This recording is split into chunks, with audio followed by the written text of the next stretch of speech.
Здравствуйте, меня зовут Матиас Сайдель, я являюсь директором по продаже компании Rotinrau, которая входит в группу компании Meyer Burger.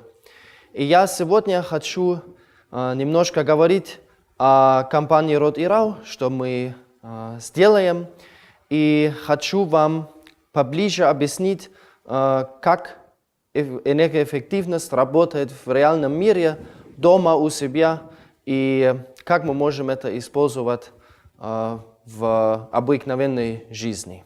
Мы очень рады здесь в этом проекте участвовать, и мы очень рады будем вашему участию в этом проекте тоже. Давайте нам вместе работать. Позвольте мне продолжать по-английски, потому что это мне легче будет, и я надеюсь, что это вам все понятно будет. Company Rotinrau was founded in the year 1990, and it was a small company in a garage. And then it gradually grew. In the year 2002, we started to work in the photovoltaic business. And from that, the company saw a very bright and quick growth. In the year 2011, we were bought by the company group Meyer Burger from Switzerland. And since then, we work together with them to fill the full value chain of the photovoltaic industry. Meyer Burger is one of our largest shareholders, and we work together with them for a bright future. The company Meyer Burger is a globally operating company, and so is also Rotinrau. We started our biggest operation in China, which is also our biggest market. Then we grew over to Taiwan, Korea. We now have offices in Singapore and also in the US. We're starting to develop our markets in South America and also in the Middle East area, where we think that photovoltaics has the potential to supply a lot of energy to people, to households, and to the industry. On this slide, you can see our top management. You can also see that Meyer Burger has the biggest share of our shares, and you can see that we have some minority shareholders. I would not like to bore you with all the figures, so I will go and start talking about technology, because that's what we want to focus on today, and this is what the main focal point is for us to have a good project of energy znania. In the Rotinrau group, we have 4 segments that we basically work on. The first is photovoltaics, the second is microwave applications, the third one is installations and automations, and the fourth one is software. I would like to talk about a little bit about the first one, which is our core competence. It is coding. We do coding for all kinds of materials. Our main focus is on the photovoltaic industry, where we code surfaces with function layers like silicon nitride or aluminum oxide. We also do coatings for OLED. We do coatings for wear protection of metal parts and stuff like this. For this coding, and this is coming to the second segment that we're working on, we need the microwave technology. Back in the days when Rotinrau was still a small company, we always needed to buy the equipment of microwave technology, because the core of what we do is PECVD, which is plasma enhanced chemical vapor deposition. So we deposit different materials out of the gaseous phase with the help of plasma.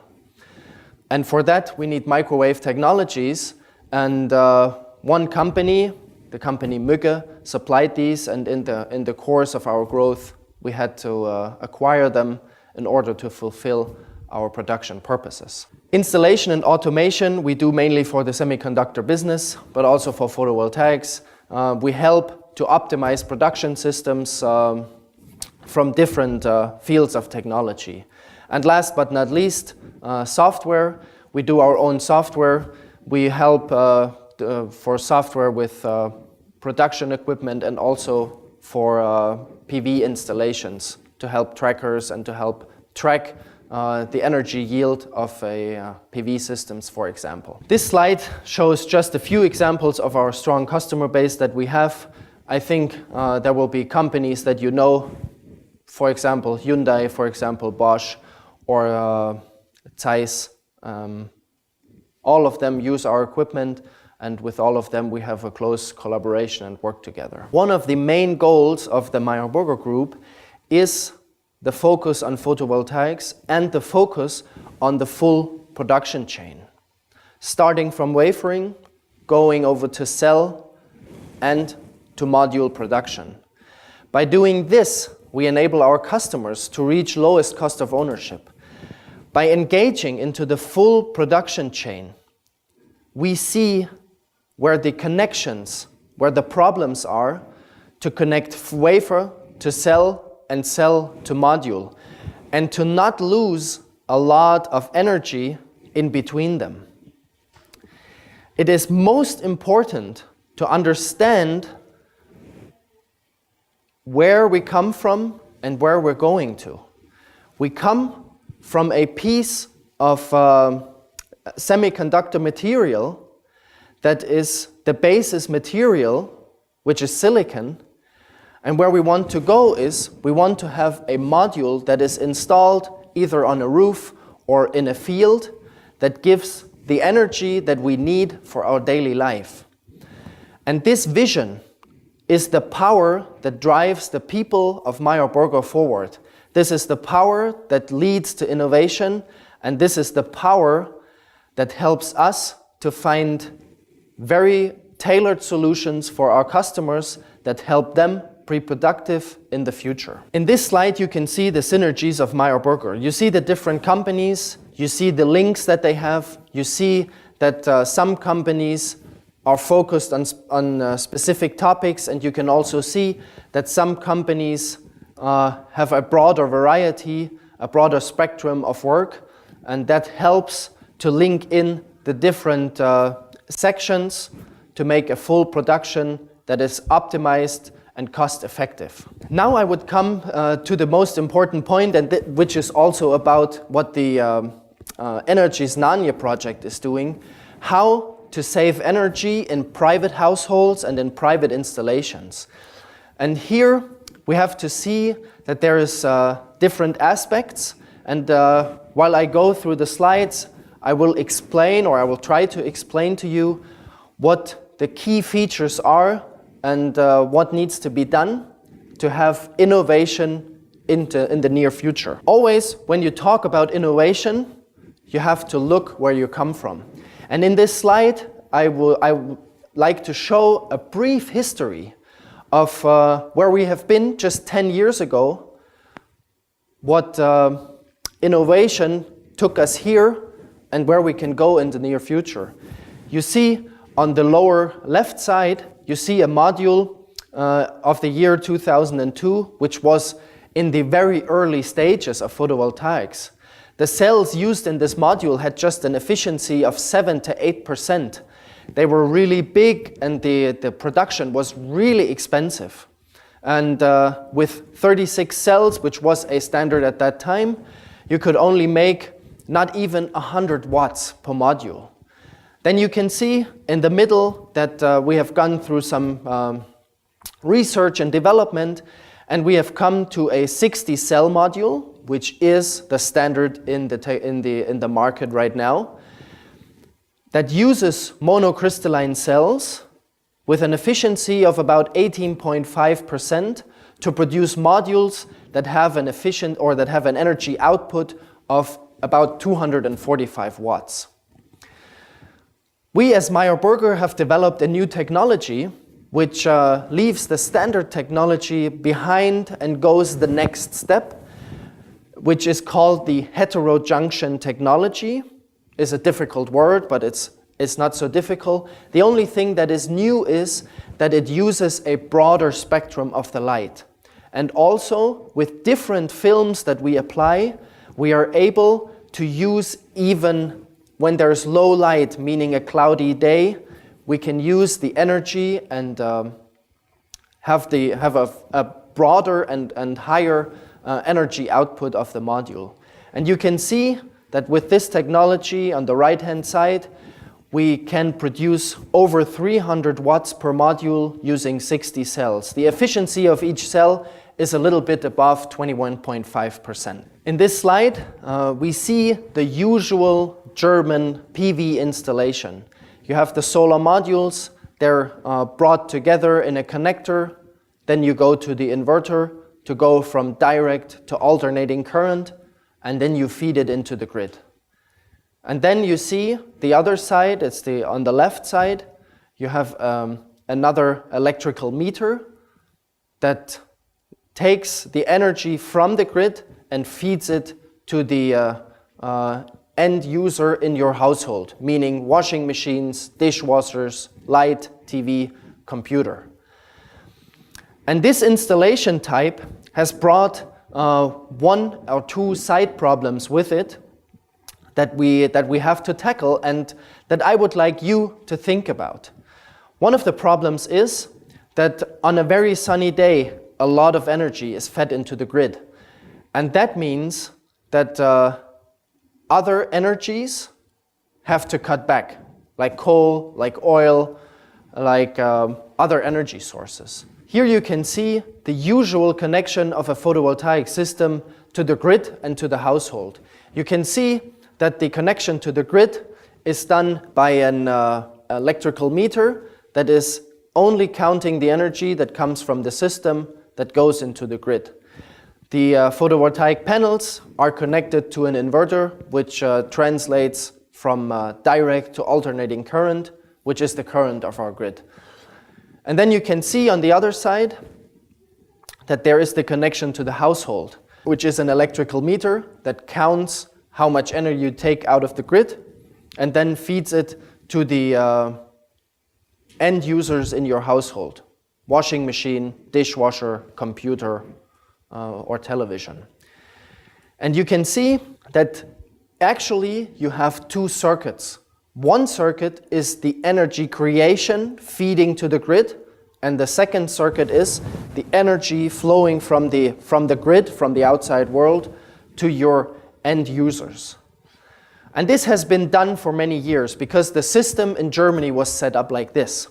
It was wanted from the government to be like this. All energy that is created goes to the grid and is taken from the grid. Now here we have the same picture, but I have encircled the inverter and the electrical meter. This is something that we need to change. This is something that needs to be done different. Because, first of all, it is important to feed the energy to your own house.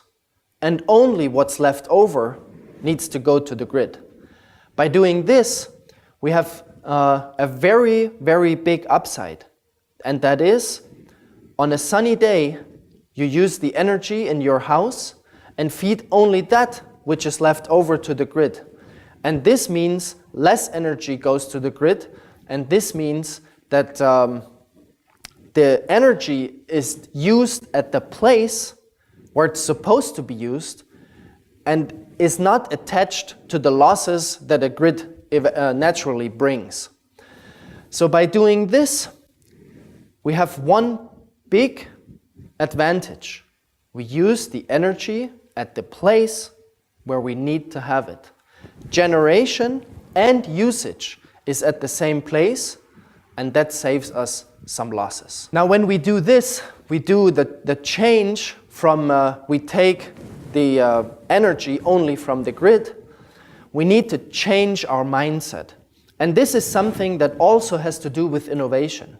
It's not only that we need innovation in technology, but we also need innovation in the way how we think, in the way we do things, and in the way we look at things. And once you have the ability to use the energy where it's created, you need to use it when it's created. Now in photovoltaics, it's pretty easy to understand. The sun is shining, that's when you have energy. Most of the features that you have in your house, like a dishwasher, like a washing machine, stuff like you see in the slide, they have one feature that is very seldomly used, but every machine has it. It's the timer. Now when you want to wash You usually go to the washing machine and you switch it on whenever you want. This is very convenient. True. But if you go one step ahead and you say, I can wash my laundry even when I'm not at home, when the sun is shining, maybe you're at work, the sun is shining, then you can use the energy that is created right at the moment that it is created. The only thing that you need to do is, in the morning when you leave the house, switch the thing on and put it on timer. And it will do the job while you're gone. One other aspect of energy saving is that we need to keep thinking positive. We need to keep thinking innovation. Now I know in the past years in Russia you have made a big step ahead. Your president announced just a few years ago that all conventional light bulbs will go away and they will be replaced by energy-saving light bulbs. This is a very good step, and I really commend your country for doing that, because everywhere I go I see energy-saving light bulbs. But then eventually you have to take the next step, and the next step is that you go from these energy-saving light bulbs to LED light bulbs. At the moment, they're still very expensive. They're not commercially fully available wherever you want them. But I see during my travels that there is companies in Russia and in other eastern states that start to make those LED light bulbs. And eventually, with everything, once there is a big market, things will become cheaper. And what we see in the energy consumption of a normal light bulb to a energy-saving light bulb is we saved about 40% of the energy. Maybe in some cases even more. But if we take the step from the energy-saving light bulb to the LED light bulb, we can again cut the energy demand almost by half. It will depend on how much energy you use and what the application is for. But keep in mind, once you do a correct thing, do it and take the next step. In the previous slides, I have talked a lot about energy saving and about energy that comes from the sun. But this is only one aspect of energy saving in a household. The other big aspect is heating and water heating. Everybody wants to go in the shower in the morning and have warm water. And if possible, go into the bathroom and have a very warm feeling inside. For that, we need energy. Here in this field, there's also the possibility to save energy. And it's relatively easy to upgrade in houses and to fill in new. These technologies are called floor or wall heating. You can see in the pictures in the slide one example for floor and one example for wall heating. The beauty of this system is that the inlet temperature can be reduced almost by half.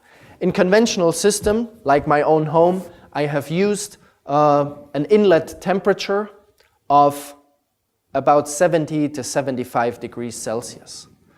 With this system, you achieve the same heat, but the inlet temperature is decreased to maybe 35 to 40 degrees. And by doing that, you can calculate how much the amount of water is in your system and how much you save by not making a lift from 8 degrees as it comes out of the public grid and to lift it to 40 or to lift it to 70 degrees. By doing this, energy is saved by keeping the same standard that we have at home. These systems have another beauty. You don't need to change your heating system.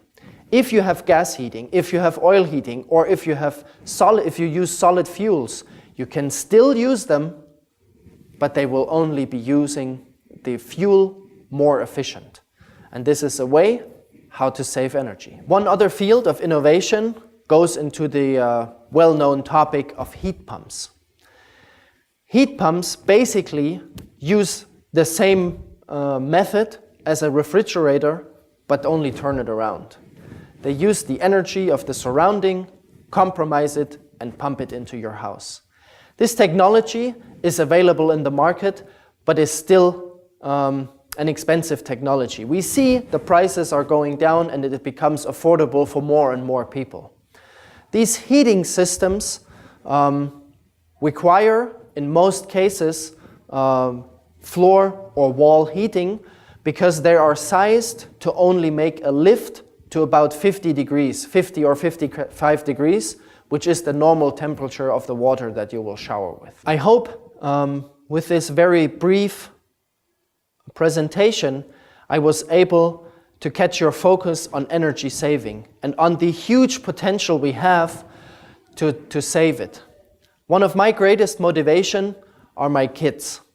I want my kids to have a future that is as good as I have it, or maybe even better. And for doing that, we must think about using our energy sources economically, and we have to save so they have the same possibilities as we do.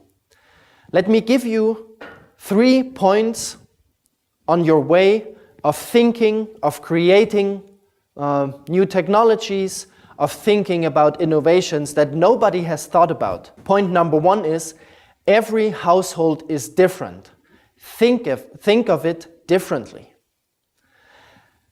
By saying that, I mean the following. Sometimes it is easy to put the big coat of technology over a broad variety. In the case of energy saving, we have to look at each project separately, because each project, each household, each factory, each microrayon may need their own tailored solution.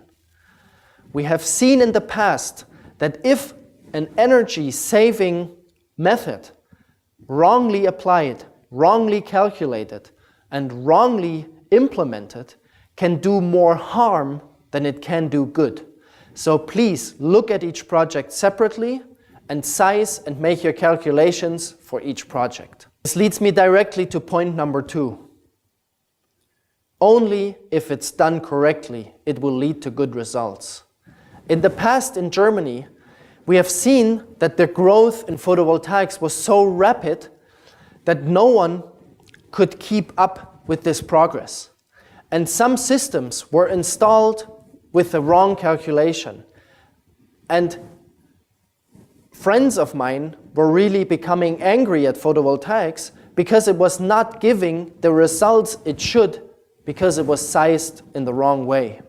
So please, make calculations, look at it, and only if you're sure, put it to implementation. And point number 3, look at it from a very different angle. In photovoltaics or renewable energies, we do not have a problem of day and night, but of winter and summer. Спасибо вам большое за то, что вы смотрели. Я очень рад с вами участвовать в этом проекте и желаю вам успехов.